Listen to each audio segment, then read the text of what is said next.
So as I mentioned in my spoiler-free review that I did last time, AMC Theaters has these exclusive Mario movie-themed popcorn buckets, which I actually did fill with popcorn this time, good popcorn, before filming, mostly because I haven't had my lunch yet and I'm hungry. But then when I went to go see the movie a second time at my local theater, I found that they were also selling these Mario movie-themed drinking cups. So now whenever the Mario movie comes out on home media, I'll be ready. All right, let's get started.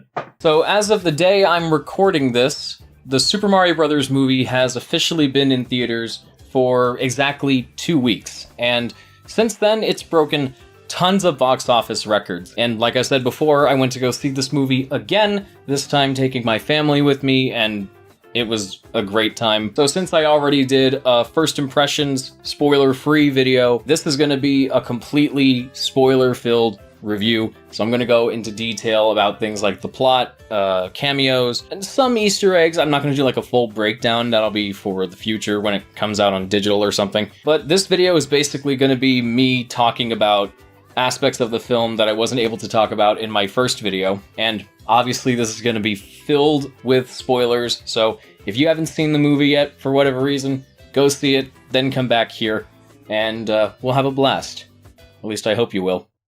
Alright, so the very first scene of the movie is actually the very first scene that any of us saw in the first teaser trailer. It's Bowser and his army invading the Ice Kingdom, and Bowser basically destroys this huge ice castle and captures the Penguin King and his soldiers. And I think I speculated in my initial reaction to the teaser that this movie was going to be like a big fetch quest where Bowser was going to go after multiple stars, and Mario and Luigi, or whoever was the main characters, would have to find them first. But no, there's only one star-related object in this movie, and it's the superstar that Bowser steals from this ice castle. And one aspect of this movie that I found kind of strange was, after Bowser gets the superstar, he doesn't really use it for the rest of the movie. Like, he gloats about how he's collected it and how it's gonna make him invincible, but we never actually see him use its power. I don't know if it's a big deal, but it's just something that I thought was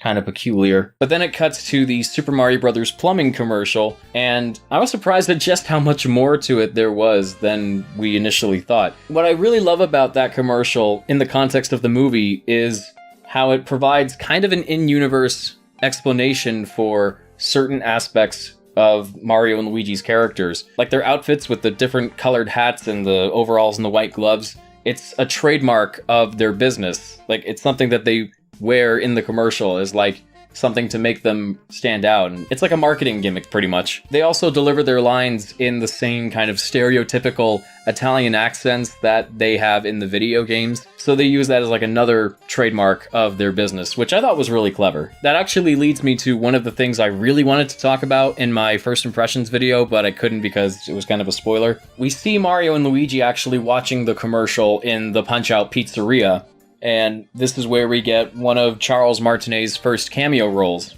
in the film. Mario is kind of self-conscious about his performance. He's like, what about the accent? Like, is it too much? And then it pans over to this character named Giuseppe, who just says, too much? It's a perfect! Wahoo! Obviously, it's Charles doing his Mario voice, but Giuseppe's design is done to make him look like how Mario used to look in the old arcade games. And he's also playing what's basically the Donkey Kong arcade game in the pizzeria, but they retheme it to this game called Jumpman, like his original name. That's funny. So it's almost like Charles still got to be Mario, but it's a completely different character. But that cameo I thought was really clever. And just to jump ahead a little bit, the second character that Charles plays in this movie is actually Mario and Luigi's father, which again, I thought was a really nice touch. It's like the old Mario, like, mentoring the new Mario in a way. And the scenes where they're interacting are actually some of my favorites in the movie, especially during the climax. After this big battle takes place, their dad comes up to them and says, I'm proud of you, or something. They're like, these are my boys. I don't know, there's something about it that made me kind of emotional a little bit. Maybe it was just so sweet, or maybe it's just Charles being as wholesome as he is. But I'm also gonna use the pizzeria scene as a way of segueing into another issue that I kinda have with this movie, but it's not like a big deal. So, I think I mentioned in my spoiler-free video that the Easter eggs and the references, while they don't distract too much from the experience of actually watching the movie because they're mostly in the background, they do get a little too meta in the Brooklyn scenes, because there are tons of background details and Easter eggs related to not just Mario games, but just Nintendo games in general. Like, obviously, the Punch-Out Pizzeria is themed after the Punch-Out games, but the ringtone on Luigi's cell phone is also the GameCube startup jingle. There's an ice cream place that has a polar bear from Ice Climber on the sign. There's a store called Discoon with the Famicom Disk System mascot on the sign. There's a car wash that has the Balloon Fighter from Balloon Fight as its mascot. And then later on, when we see Mario in his bedroom watching TV, he's playing Kid Icarus on the NES, which I guess explains the Kid Icarus Easter egg on the Mario Plumbing website. And he also has a model of an R-Wing on top of the TV. And I think there's a poster behind him that has characters from Kung Fu. I know I said this wasn't going to be like an Easter egg breakdown video, but I just wanted to mention those because those are examples where I feel like they get a little too meta, especially seeing Mario play a game on the NES. It's very, very bizarre, but then again, Nintendo has produced official artwork depicting them playing games on like the NES or the Wii U or the Switch or whatever, so it's whatever, but having the references and the Easter eggs be more in the background does help alienate the viewers a little less. So if you don't understand the reference, it's not going to ruin the whole thing for you. You're not going to get too frustrated if you don't get it. But if you do get it, it's just a fun little thing to point out. It does get too meta sometimes, but it doesn't ruin the experience at all, I think. I just realized, though, we never did find out who voices the woman in the commercial. People have speculated that it's Jeannie Elias, who voiced Princess Toadstool in the Super Mario Bros. Super Show, but having seen this movie twice now, I paid extra close attention to the end credits, although I do that with every single movie anyway. But Jeannie Elias' name was not listed in the voice cast, so I'm guessing it was actually Jessica DeSico, since she was already listed in the credits as like an additional voice actress or something. Okay, mid-editing update here. So after I filmed this video, I came across a local TV news interview with Jessica DeSico, and she confirmed that it was her that voiced the woman in the commercial. So yeah, I was right all along. And I guess people assumed that it was Jeannie Elias because somebody put up a tweet assuming that it was Jeannie Elias, and then a bunch of news sites and other people just sort of picked that up and ran with it. People are acting like it's such a big surprise, but I guess it's not so much a surprise to me because I just have an ear for pointing out voice actors. Recording this part was such a pain because there's somebody outside using a weed whacker or something, and this recording is probably only going to be like not even 3 minutes long, but it's taken me so much longer to record it because I've had to wait for this guy to stop doing what he was doing. And I'm sure what he's doing is important, but I really just need to get this done. Alright, I'll stop complaining. Let's move on. Actually, speaking of not giving people credit, there are pre-established Mario and Donkey Kong characters that make cameo appearances in this movie, and the only two that have speaking roles are Pauline and Diddy Kong. Now, Pauline is depicted as the mayor of Brooklyn, and later during the fight with Mario and Donkey Kong, we get some close-ups of some of the Kongs in the audience, and some of them are Chunky Kong, Dixie Kong, and Diddy Kong. And Diddy Kong is the only one of them that actually has a voice actor. It sounded like Carlos Alazraqui to me, and Pauline kind of sounded like Kate Higgins, who also voices her in the games. But the movie doesn't credit who exactly voices them, so that's kind of an odd mystery. I got incredibly sidetracked, so let's try and go back to the plot. So, in the context of the movie, Mario and Luigi have just quit their job at the Wrecking Crew, and now they've started their own local plumbing business, and in the pizzeria they're confronted by their old boss, Spike, who calls them the stupid Mario Brothers, which will probably make a lot of people think of SMG4, but grumpy old farts like me are just gonna think of Rich Alvarez. I wonder how he reacted to hearing those words combined in that way in the movie. And I guess we'll never know. But then Mario and Luigi get their first real job, and because their van isn't working, they end up running through this construction site with this like side-scroller view, and it's another one of my favorite parts in the movie because the Easter eggs and the visual details are just so pitch perfect. Not just like the paint cans and the vents made to look like the block structure from World 1-1. I just love how the whole sequence ends with Mario sliding down the sign for this restaurant called Castle Burger, and then running past the restaurant itself, which looks like a castle, So it's like when he slides down the flagpole at the end of every level in the original Super Mario Brothers. As much as I do love the scene though, this is where the movie kind of caught me off guard, because the song that plays during this sequence is No Sleep Till Brooklyn by the Beastie Boys, which I guess also appeared in like The Secret Life of Pets or something. And that's not the only licensed song you hear in the movie, because later on you hear I Need a Hero by Bonnie Tyler, or Holding Out for a Hero, whatever it's called. The Shrek 2 song, basically. But then there's also Thunderstruck by AC/DC, Take On Me by Aha, and then Mr. Blue Sky by ELO. And at first, this was really off-putting for me. But then I thought back to how the Super Mario Bros. Super Show used to license songs for the original TV broadcasts, and then for the home media releases, they replaced them with generic, like, Mario 3 cartoon music. I do like as well how the songs that they use are songs that either came out during the 1980s or were popular during the 1980s, and obviously that's where Mario got his start, so I thought that was kind of a nice touch. I'm sorry, I'm gonna get really sidetracked throughout this video, so don't mind that. So everybody, including Spike and even their family, kind of ridicules them for quitting their jobs and trying to start this plumbing business, and even their dad says that Mario is kind of bringing Luigi down with him. And so when they finally get their first customer, it's a big deal for them, especially because it's like a super rich couple that lives in this ridiculous condo. But the job goes awry when Luigi steps on their dog's favorite toy, which just really pisses off the dog to a point where he just barges into the bathroom, uses his back paw to close the door behind him, and just cause so much mayhem and trouble for them. Oh, and during my second viewing, my brother Mike pointed out that when Luigi uses the bathroom mirror to block the water spraying at him from the wall, it kind of foreshadows how he uses the manhole cover to block Bowser's fire during the climax. So that's some really subtle foreshadowing. Good on you, Illumination. Oh yeah, let's talk about Mario and Luigi's family for a second, because we actually get to see, obviously we see their dad, because I mentioned Charles voices him earlier, but we also get to see their mom, two of their uncles, and one of their cousins. I just love how they kind of poke fun at one Italian stereotype earlier in the movie, but then we have the family who's just another Italian stereotype. But you know, as an Italian myself, I can say stereotypes exist for a reason. So yeah, Mario and Luigi aren't feeling too great about this, but then they find that there's a problem in the city's sewer system that could potentially flood Brooklyn pretty much. So they take it on themselves to go underground and fix it. But of course, while they're down there, they end up finding a warp pipe which takes them into the warp zone, and they split off into different paths. Mario goes to the Mushroom Kingdom, Luigi goes to the Dark Lands where he's attacked by Dry Bones and ultimately captured by Shy Guys, and Mario ends up in the Mushroom Forest where he meets Toad. Then Toad takes Mario to Peach's castle, trying to get him in past the guards, and they're like, sorry, but the princess is in another castle. I should have known that line was going to pop up somewhere. But Toad is able to distract them to let Mario sneak by, and eventually he finds Princess Peach. And when we see her for the first time, she's with the Council of Toads, and they're trying to come up with a battle plan to stop Bowser and save the Mushroom Kingdom.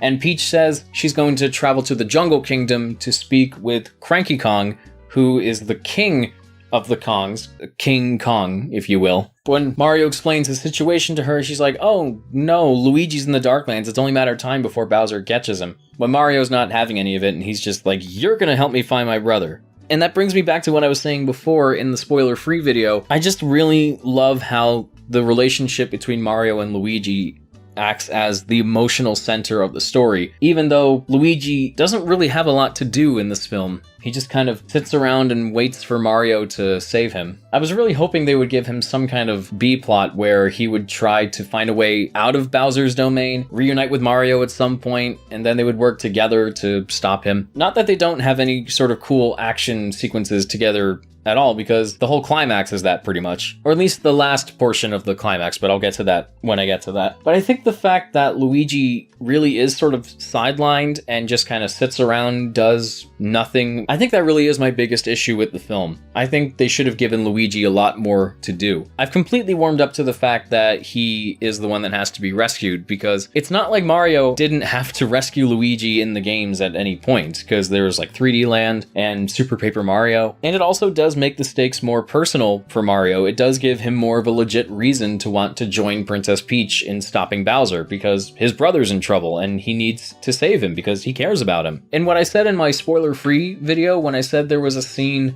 that really gave us a sense of how much Mario cares about Luigi and how much Luigi cares about Mario, the scene I'm referring to is this flashback sequence where we see baby Mario and baby Luigi. I can't believe they actually figured out a way to work in the baby versions of them, but you know, it was a pretty clever way to do it. So Luigi builds this little block castle and this bully kid just kicks it over and like just makes fun of him. But then Mario like tackles him to the ground, tells him to go away pretty much, and the bully runs off, and he kind of looks at Luigi, doesn't say anything, but he's like, "Are you okay?" And Luigi's like, "Yeah." It's so cute. It's so cute. I really just love how much Mario genuinely does care about his brother, because that's always how I've perceived their relationship. I never believed in the bad brother narrative that people seem to associate with Mario, because to me it always just seemed really out of character for him. So the fact that their relationship is so integral to both their character arcs in this film, I think that was just such a cool thing to see. I still wish Luigi had more involvement and had more to do, but I still really appreciate how important their relationship was in the grand scheme of things. But I'm actually going to switch gears and talk about Princess Peach for a second, because thinking about baby Mario and baby Luigi reminded me that they actually give Peach a pretty interesting backstory in this. They don't go into a lot of detail. They kind of leave it a mystery. Most likely it's going to be elaborated on in future movies, because we know there's going to be more of these. Like, look at the box office numbers. There's definitely going to be more. But anyway, Peach's backstory, or as much as we're given, shows her as baby Peach arriving in the Mushroom Kingdom through a warp pipe, and she says that she doesn't have any memory of where she came from or who her family is. So she basically gets raised by the Toads, and they become her family until she becomes an adult, and they pretty much decide to make her their princess,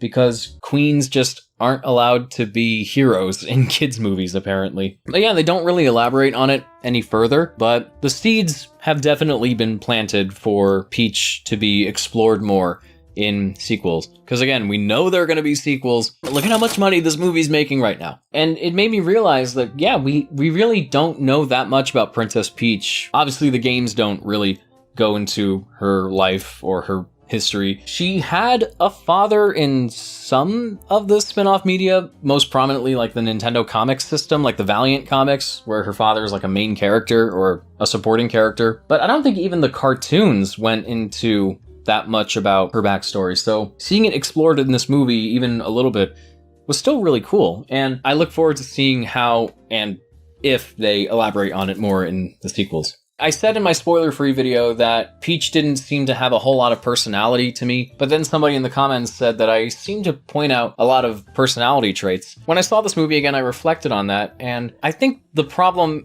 isn't that she doesn't have a personality. I think it's just that she doesn't really have a character arc or any sort of development, and you can kind of say that for a lot of the characters in this movie. And I guess another thing could be that she's not really written that interestingly. Like, when I think of how Princess Peach could be portrayed, I really do think back to the Adventures comics, where she has like this sweet, cute, innocent exterior, but then she can also be really intense and aggressive and almost kind of feral. I don't know if the filmmakers were worried that they were going to be called out for making her emotionally unstable or whatever, but I still stand by my opinion that if they made her a little more like the Adventures comics, I think that would have been a little more interesting, even to people who haven't read the comics. All right, I think I've talked enough about Peach, so let's go ahead and talk about Bowser. There was a fear among some people that the trailers were showing too much of the movie, but really the trailers only gave us like a fraction of what this movie is. And none of them really went into detail on what exactly Bowser's plan was.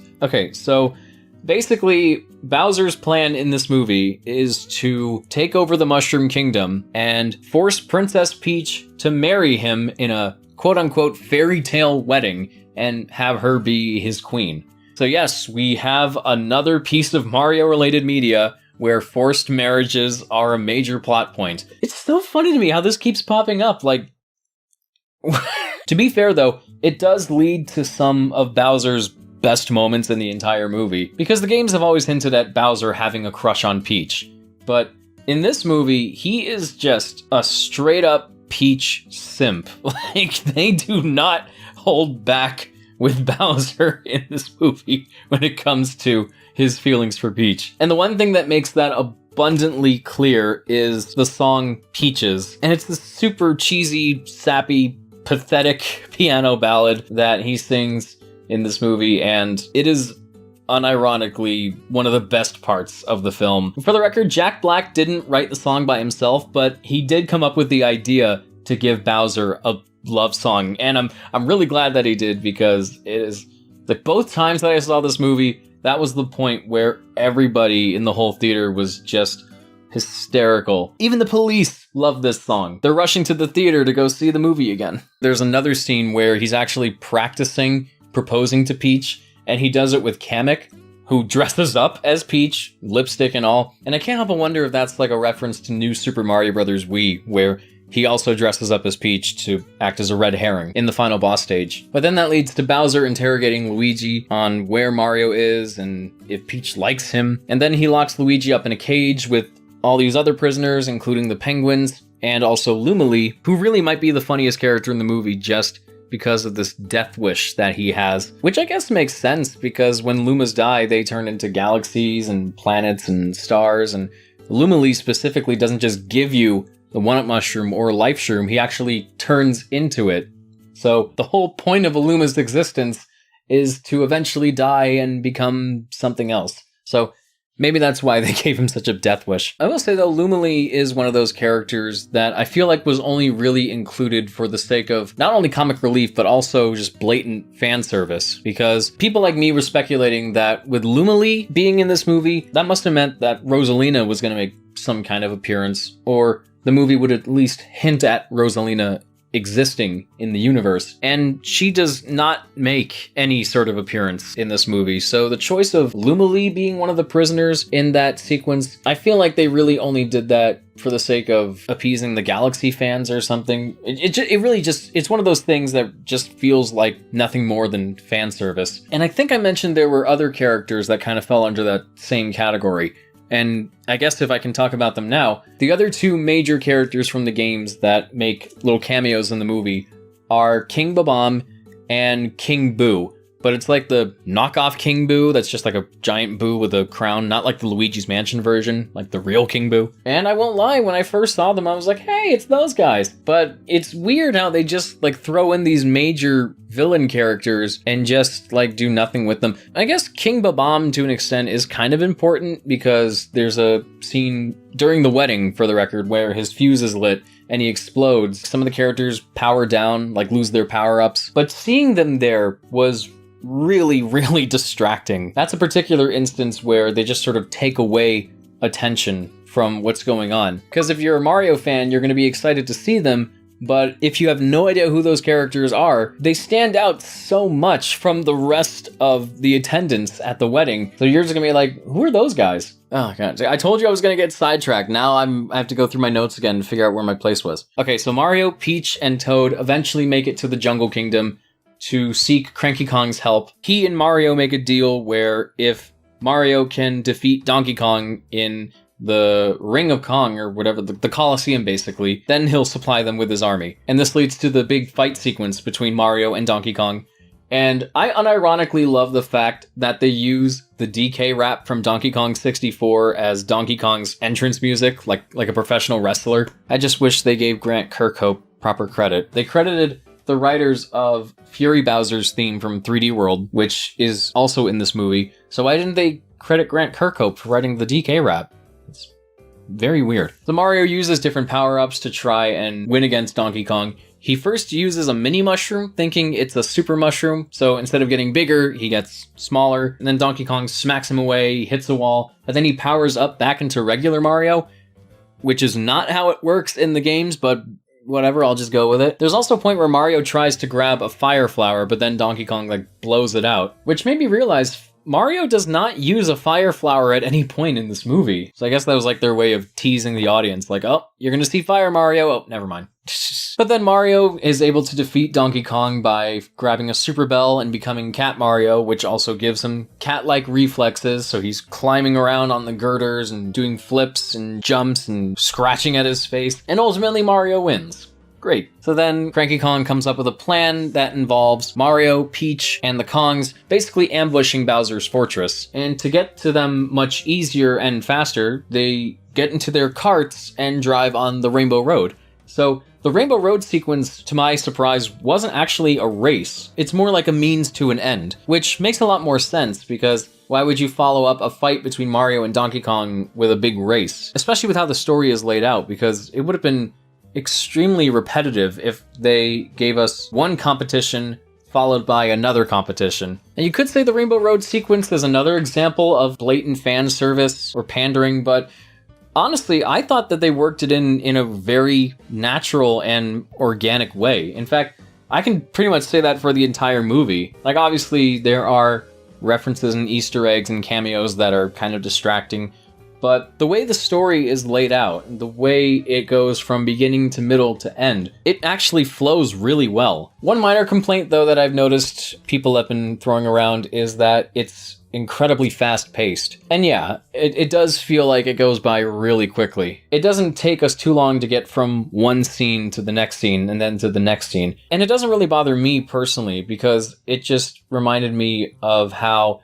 episodes of the Mario cartoons would flow, because they were also pretty fast-paced and had kind of a similar tone to what this movie has. I will say, though, there are moments where they maybe could have slowed things down just a little bit, not just in terms of pacing, but also to allow certain moments to land differently and actually sit with the viewer. The best example I can think of is later on when Mario and Donkey Kong get separated from the others. At the end of the Rainbow Road sequence, this Koopa General, who has like this blue spiky shelled armor, turns into the blue shell item from the Mario Kart games and spins around them, blows them up. It destroys most of the road and it sends Mario and Donkey Kong falling into the ocean. And then they get eaten by one of the eels from Mario 64 and are just sitting in his stomach for the time being. And while they're there, they're kind of bickering a little bit, but then they find something that they can relate to, and that they both have these sort of difficult relationships with their fathers. And you'd think that would lead to some kind of heart-to-heart between them, where they can relate to each other even more and just like hear each other out. But they kind of play it more as like a comedic moment, and it works fine enough, but it's just one of those moments where I think they could have really taken time to let these characters breathe and express themselves, express their emotions, and just to give us some deeper insight on who these characters are. That's the only moment I can really think of where it could have benefited from being slower. But for the rest of the movie, I think the pacing is totally fine. But with Mario out of the picture for the time being, Bowser begins his conquest of the Mushroom Kingdom. He confronts Princess Peach, proposes, she rejects him, and he doesn't take it well. He tortures Toad by having Kamek use magic to like compress his body until Peach is forced to accept his proposal. But then Mario and Donkey Kong are able to escape the Maw Ray. I actually didn't know until I read about the movie that the eel enemy is actually called a Maw Ray. I guess like a moray? Get it? A moray eel? Anyway, Mario and Donkey Kong are able to escape from inside the Maw Ray by using one of the rocket barrels on Donkey Kong's cart, and they fly it all the way to the Mushroom Kingdom. Somehow, miraculously, it doesn't break down on them. And then there's this really fun action sequence where they're using an assortment of different power-ups to fight off Bowser's troops. Like we saw in the last trailer, Donkey Kong uses the Fire Flower. And I love the fact that the power-up sound that plays for when Donkey Kong grabs a power-up is the sound effect from the original arcade game, specifically the NES version, when Mario breaks a barrel with a hammer. But I like that Donkey Kong has his own unique power-up sound. That's really cool. This is another one of my favorite sequences because it is just pure Mario mayhem, and I absolutely love it. Mario uses the Super Mushroom at one point. By the way, this movie establishes that he actually hates mushrooms, but I guess he was able to develop a tolerance for them pretty quickly. And then he also grabs a Super Leaf, which turns him into Tanuki Mario, so they're kind of running off of the 3D Land, 3D World rules. Meanwhile, you got Bowser's Fortress anchored over the Mushroom Kingdom and the wedding's going on, Bowser promises that he's not going to hurt any of the Toads, but that doesn't stop him from trying to lower the cages full of prisoners, including Luigi, into a pit of lava. I mean, as long as no Toads are getting hurt, I guess it's okay. But thankfully, Toad managed to smuggle an ice flower into Peach's bouquet, and she uses it to freeze the crank to stop the cages from getting lowered, and he also freezes Bowser in place. Donkey Kong and Tanuki Mario eventually make it to the fortress. Donkey Kong turns the crank to lift the cages up, and Mario and Luigi are finally reunited. It's such a sweet moment. I love those two together. But then Bowser breaks out of the ice and orders a bonsai bill to be fired up out of the top of his fortress right towards Peach's castle, basically nuking the Mushroom Kingdom. But if I can get a little geeky for a second here, he calls it a bomber bill when it's clearly a bonsai bill, but maybe that's just like a nickname they have for it. I don't know. Okay, so at this point, I have no idea where this movie is going to go. But then, Mario, still in his Tanuki form, is able to lure the bonsai bill away from the castle and towards the warp pipe that he initially entered the Mushroom Kingdom through. And it drifts off aimlessly into the warp zone until it explodes, and somehow this causes Bowser's Fortress and everybody on it to get sucked through the warp pipe and sent back to Brooklyn, basically. The whole climax of this movie takes place on the streets of Brooklyn, which I honestly did not see coming. But when Bowser and his troops arrive in Brooklyn, it causes Bowser to lose the superstar, and it goes flying out into the middle of the street. Mario tries to go after it, but then Bowser brutally just beats the crap out of him. It's a kid's movie, so you don't see any blood or anything, but like it's still really intense, and it clearly hurts him really badly. But then Mario and Luigi both touch the superstar and become invincible and just completely wipe the floor with Bowser and his troops in one of the most emotionally satisfying sequences possibly in the entire franchise. And just something about it being the both of them. Like, it could have just been Mario that grabbed the superstar, and that would have been it, because in the games, two people can't touch a star and both become invincible from it. And the fact that Luigi is finally getting involved again after really not doing anything for the rest of the film, and just seeing them running around like their arms out like in the games, and the invincibility music playing over it too. It was just fantastic, absolutely fantastic. So after Bowser is defeated, Peach feeds him a mini mushroom to make him shrink down small enough to where they can trap him in a jar. I'm not going to make any jokes about that because, frankly, the implications make me extremely uncomfortable. And then the epilogue shows that Mario and Luigi have made a home for themselves in the Mushroom Kingdom, and the credit sequence features a medley of different Mario tunes, including, obviously, the overworld theme from Super Mario Bros. There's a little bit of the overworld theme from Mario 2, the mini-boss theme from Super Mario Bros. 3, the castle music from Super Mario World, which I was just all for. Just such a good arrangement. And I mentioned in my spoiler-free video, there was one song in particular that made me burst into tears hearing it in the movie, even if it was just like a little bit during the end credits. And that song was Gusty Garden from Super Mario Galaxy. It really got to me because the Galaxy games are some of the closest to my heart. Not just because the games are fantastic, which they are, but also because of like where I was at in my life when I played them for the first time, and just how much they mean to me now as an adult. Just thinking back to all the memories that I have of those games and playing them and loving them and the music and I don't know, man. It's just thinking about it now, it's incredibly emotional, but nostalgia is a very powerful thing, I'll tell you that. I also like, too, that when they credit members of the Nintendo staff, they list Shintaro Furukawa as the current president of Nintendo, but they also list Satoru Iwata as the former president of Nintendo. They didn't have to do that. Like, I'm pretty sure Iwata had nothing to do with this movie, even when he was still alive.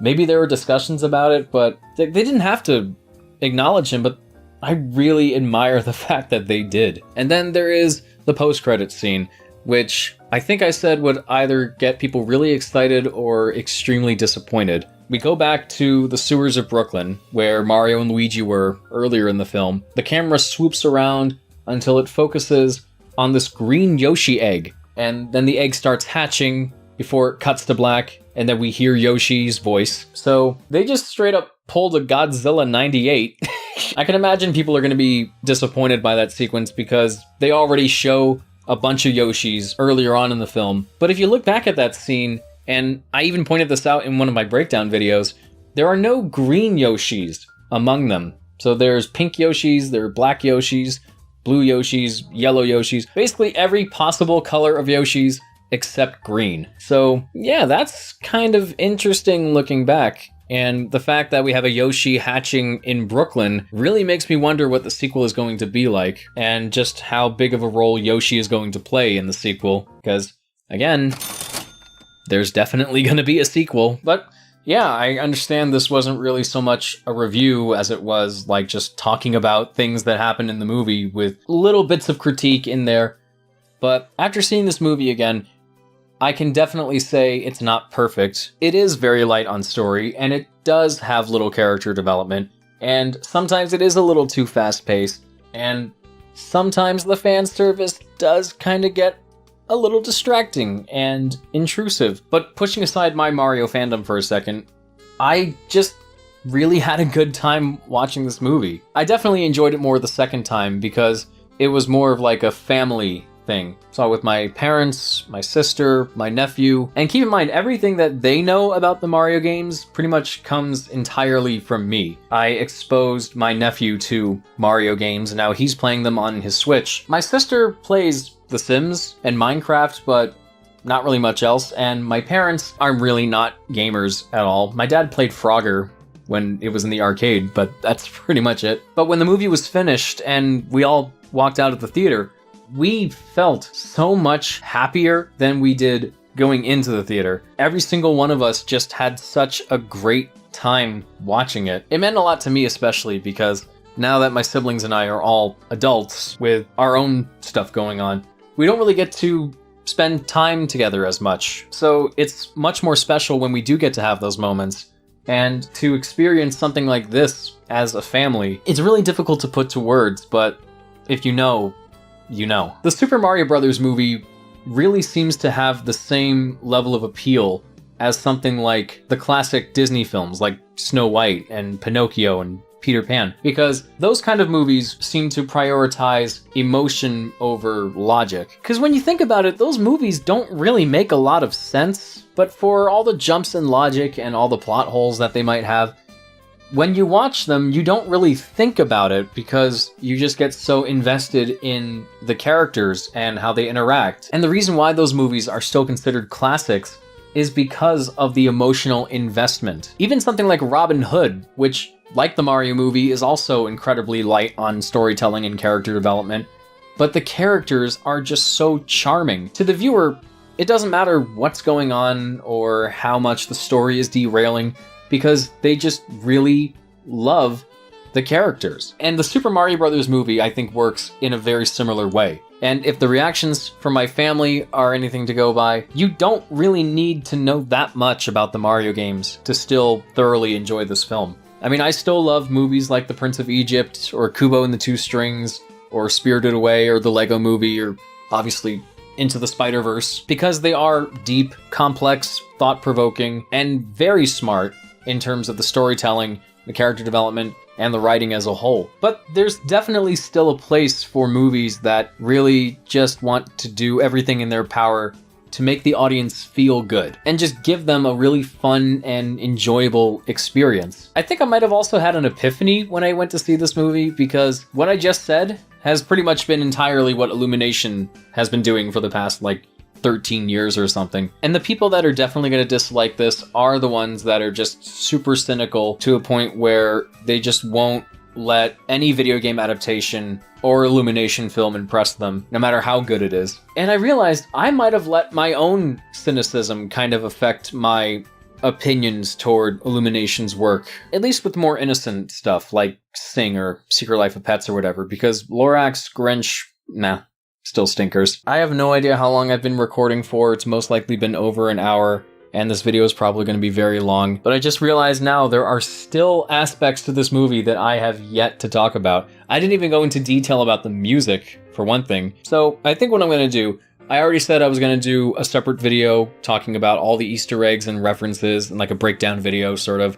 But I think I might also do another video where I just talk about the music and kind of break down the significance of the original pieces that Brian Tyler wrote just for the movie, and also analyze how he uses certain musical pieces from the games and talk about the significance in the context of how they're used in the movie. So if you want to see something like that, I guess you could just let me know in the comments. Knowing me though, I'm probably just going to end up making that video anyway. But yeah, I still really enjoyed the Super Mario Brothers movie, and I'm really happy that I can say that, especially after kind of being on pins and needles for all this time. And while you guys are putting your comments down there, let me know what you thought of this movie. I'm assuming you've seen it if you're watching the spoiler video, or maybe you haven't seen the movie, but you just don't care about spoilers. Whatever you thought of this movie, let me know in the comments. And until next time, this is Mark, bidding you all a smashing farewell. Be good, behave, be safe, and I'll see you later.